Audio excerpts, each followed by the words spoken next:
Welcome back, everyone, to the Nerd Nest. We are going to be talking about the This Week in Stadia blog post. Normally that comes out on Tuesday, but it was posted today instead. This is Wednesday that I'm recording this on.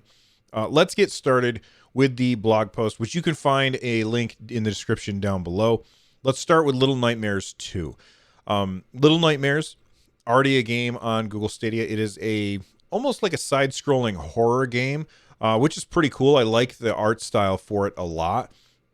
I didn't play very much of it because I got stuck, which is typical for me in this kind of game. I get stuck and I can't figure out what to do.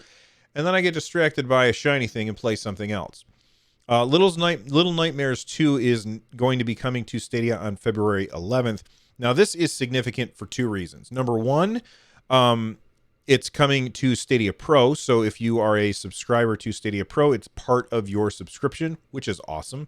Number two, and this is the one that I think is more important for people to keep in mind, is that there was, I don't know, a few weeks ago, I think it may have been, or maybe even longer, I can't remember. This game had Stadia listed, the Stadia logo on their website, and then that logo disappeared, and a lot of people were speculating based on that Little Nightmares 2 was not coming to Stadia at all.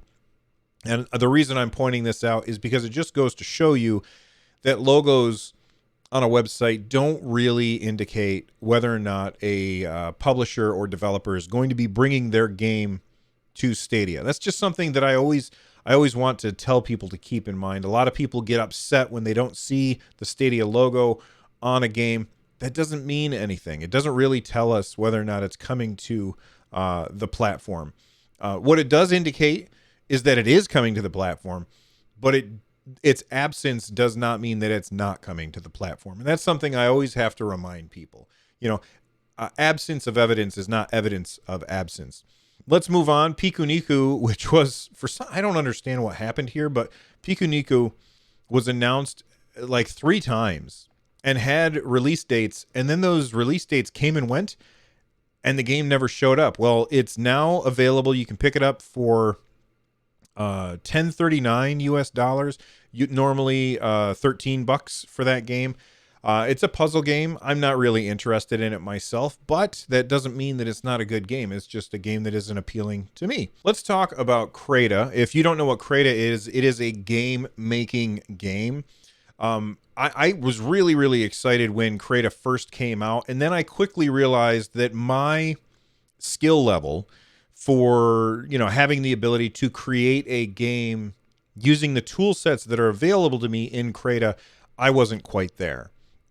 And I can easily see that if you know what the hell you're doing, especially in Lua coding, you can do some pretty cool stuff in Crayta. But for me, I was just always kind of confused, and I'm not a programmer. That's not where my training has been. So I know this much, and I think I need to know like this much in order to really be able to figure out how to really get the most out of Crayta.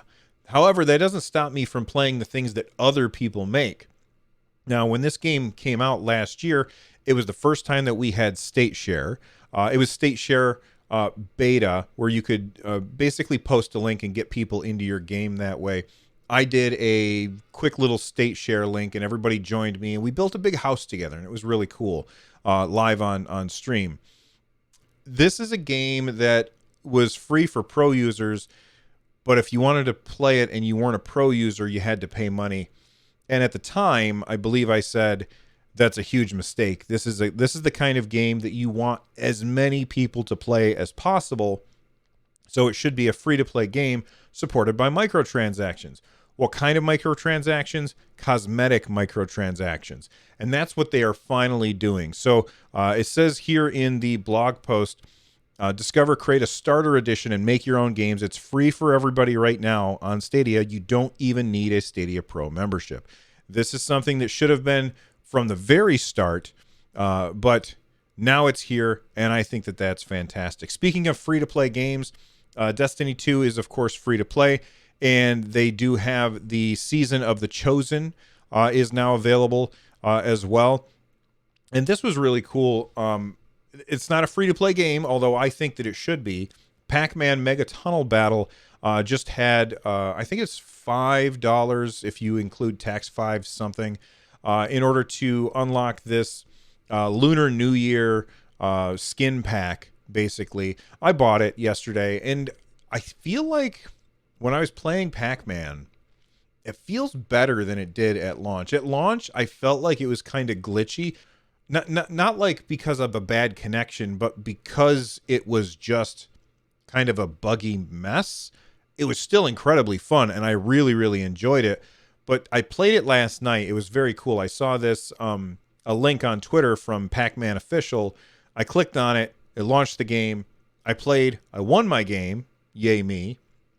And it was all completely frictionless. And that's exactly what is so appealing about Stadia.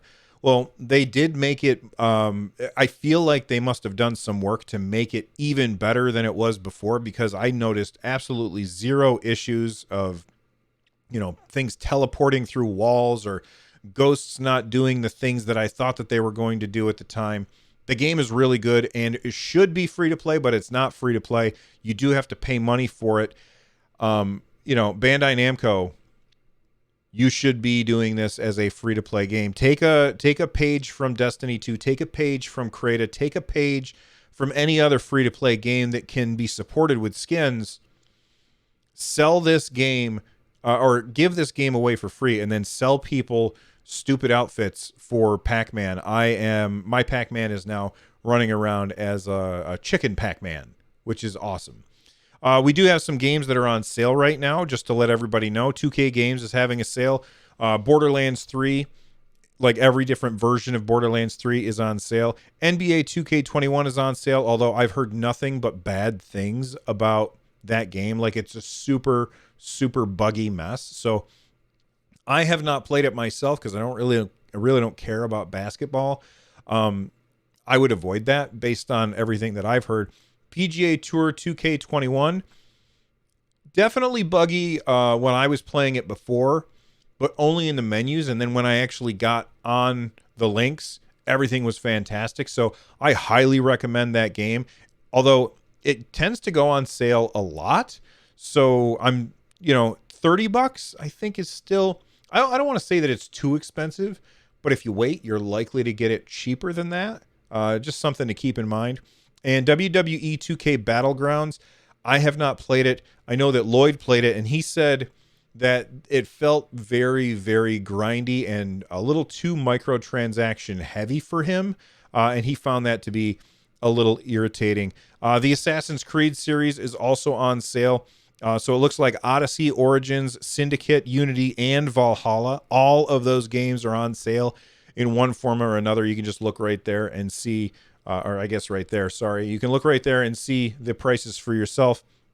And it says here, this is very interesting, Stadia Pro subscribers can save on more games this week with exclusive Stadia store prices. It's odd that they don't put that in the blog post. Most of the time they put that in the blog post. So I just opened it up, and I'm looking through to see if there's anything that jumps out at me as a really good sale. Oh, okay. So I think what they're doing here is these are the games that are on sale, but the discounts are even more if you are a Stadia Pro member, because this is the Assassin's Creed games right there. And there's even a Seasons Pass. What the heck game is this? I don't even know what this game is. Seasons Pass for Assassin's Creed Syndicate, which is a game that I have not played, so that's why I did not know. Anyway, that is This Week in Stadia. A day late, but there you go. What's your favorite announcement from This Week in Stadia? Let me know in the comments section down below. And if you want to know more about everything that's going on Stadia or video game news, then make sure you click on the buttons down below. And I'll see you next time. Bye-bye.